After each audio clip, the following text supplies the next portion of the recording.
Hello friends, कैसे हो आप सब।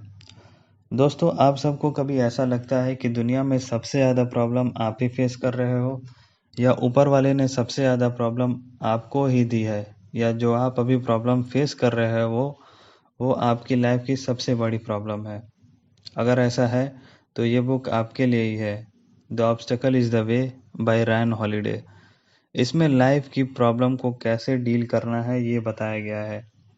सोचो कि आपको किसी ने गलत आरोप लगवाकर जेल में डाल दिया हो 20 साल के लिए, तो आप कैसा फील करोगे। यही हुआ अमेरिका के फेमस बॉक्सर रूबिन कार्टर के साथ 1960 में, जिन्हें गलत आरोप में फंसाया गया।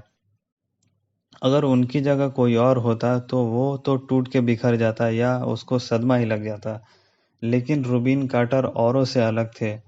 वे जब जेल में थे तब उन्होंने बहुत सारी किताबें पढ़ डाली, जैसे लॉ की बहुत सारी किताबें, इंस्पिरेशनल किताबें, बायोग्राफी और बहुत सारी। और फाइनली उन्होंने अपने आप को जेल से बाहर निकाला और वो बाहर आके अपनी नॉर्मल लाइफ जीने लगे।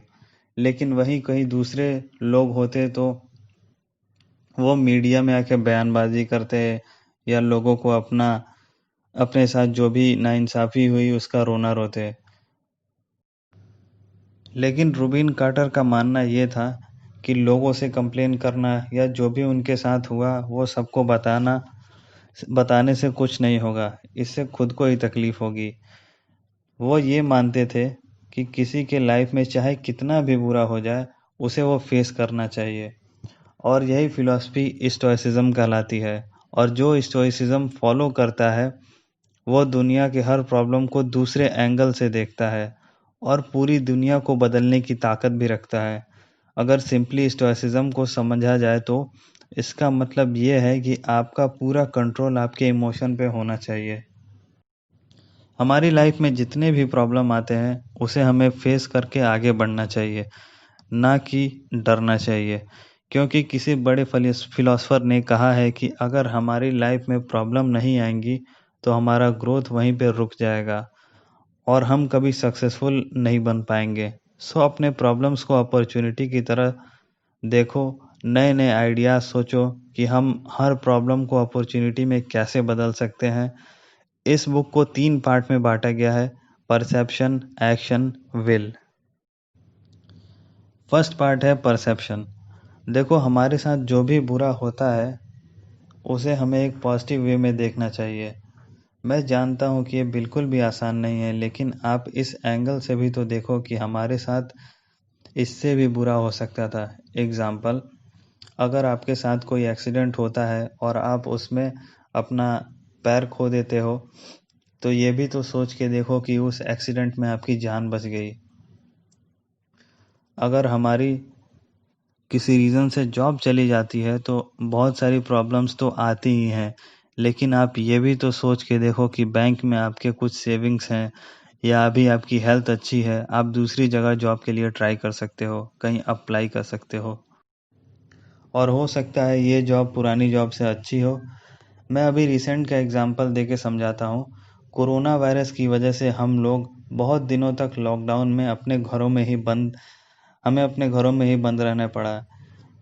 लेकिन हम लोग घर से बाहर जाने को बेचैन थे। लेकिन आप ये भी तो सोच के देखो कि एटलीस्ट हम लोगों के पास घर में रहने का ऑप्शन था और हम लोग सेफ थे।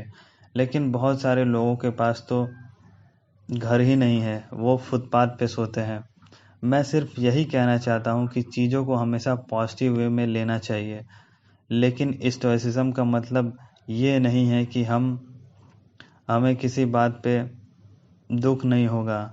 एग्जाम्पल, अगर फैमिली में किसी की डेथ होती है तो दुख तो होगा ही, या लाइफ में कुछ और बुरा होता है तो रोना तो आता ही है। स्टोइसिज्म का मतलब ये नहीं है कि हमें रोना नहीं है, बस अपने इमोशन को कंट्रोल करना है और उसे सही जगह पर यूज़ करना है।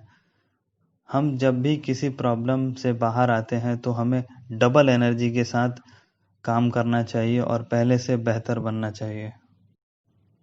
अगर कोई ऐसी प्रॉब्लम आती है जिससे हम लड़ नहीं सकते तो हमें उसे एक्सेप्ट कर लेना चाहिए, because what does not kills you makes you stronger. Second part है एक्शन।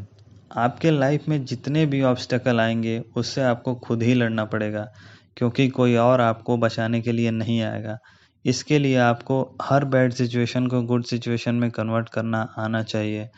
आपके पास जितने भी अपॉर्चुनिटी आए सबको यस बोलना चाहिए। आपकी लाइफ में जितने भी मुश्किल आए आपको सबसे प्यार करना पड़ेगा।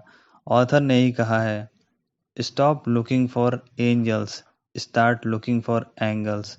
मतलब आप भगवान से दुआएं करना बंद करो और खुद से काम करना स्टार्ट करो। अगर कोई भी प्रोसेस स्टार्ट करते हो तो उसे एंड तक फॉलो करो, क्योंकि बीच में छोड़ने पर आपको कभी रिजल्ट नहीं मिलेगा। बहुत सारे लोग YouTube पे तो चैनल स्टार्ट कर लेते हैं लेकिन बीच में ही छोड़ देते हैं। कंप्लेन करते हैं कि सब्सक्राइबर नहीं आ रहे हैं। असल में वो उतनी मेहनत ही नहीं करते जैसा उनको रिजल्ट चाहिए। मैं कैरी मिनाटी का एग्जाम्पल देकर समझाता हूँ।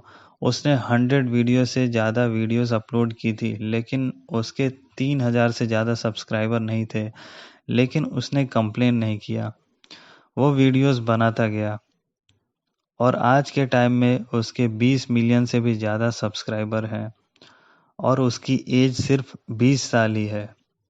मैं आप सबसे यही कहना चाहता हूँ कि आप जो भी करते हो पूरे दिल से करो, पूरी ईमानदारी से करो, अपना पैशन फॉलो करो। आप दूसरों का एग्जाम्पल देखते हो, like Bill Gates, Jeff Bezos, Elon Musk, सुंदर पिचाई, शाहरुख खान। आप ये सोचते हो कि इन्हें सक्सेस रातों रात मिल गई होगी, पर ऐसा नहीं है। इन लोगों ने बहुत सेक्रीफाइस, बहुत मेहनत की है, तब जाके आज ये सक्सेसफुल हुए हैं। और थर्ड पार्ट है विल। विल आपके दिमाग की इंटरनल पावर की तरह है कि आपका ब्रेन किसी भी चीज़ को कब तक बर्दाश्त कर सकता है। एक बार थॉमस एडिसन की जितनी भी फैक्ट्रीज थी सब में आग लग गई और वो जल्दी से वहाँ भाग कर गए। और फिर उन्होंने अपनी जलती हुई फैक्ट्रीज को देखा और थोड़ी देर के लिए तो वो बहुत निराश हुए, लेकिन उसके बाद उन्होंने अपनी पत्नी और अपने बेटे को बुलाया। फिर एडिसन ने उन्हें बोला कि ये कमाल का फायर शो देखो, बार बार ऐसा शो देखने को नहीं मिलेगा। आसपास के लोगों ने ये सोचा कि ये तो बहुत बड़े पागल हैं, लेकिन आप सब ये जानते हो कि एडिसन पागल नहीं थे। वो ये समझ गए थे कि फैक्ट्री तो जल के बर्बाद हो ही गई, लेकिन अभी रोने से कुछ नहीं होगा। इस इंसिडेंट के बाद हमें फिर से उठकर खड़ा होना होगा और दुगनी मेहनत से काम करना होगा। फिर एडिसन पूरी मेहनत के साथ अपनी फैक्ट्री को स्टार्ट करने में लग गए और नेक्स्ट ईयर उन्होंने 20 मिलियन का प्रॉफिट भी बनाया। इससे हम बहुत कुछ सीख सकते हैं। इस बुक से हमें यही सीखने को मिलता है कि लाइफ में जब भी प्रॉब्लम आए तो हमारे पास दो रास्ते होते हैं। पहला, या तो हम उस प्रॉब्लम को लेकर रोते रहें, या दूसरा, पूरी एनर्जी के साथ उस प्रॉब्लम को फेस करें और उससे बाहर आए। और ऑथर ने एंड में यही कहा है, what block the path now is the path, what once impeded action advances action. ये book one of my favourite books में से एक है।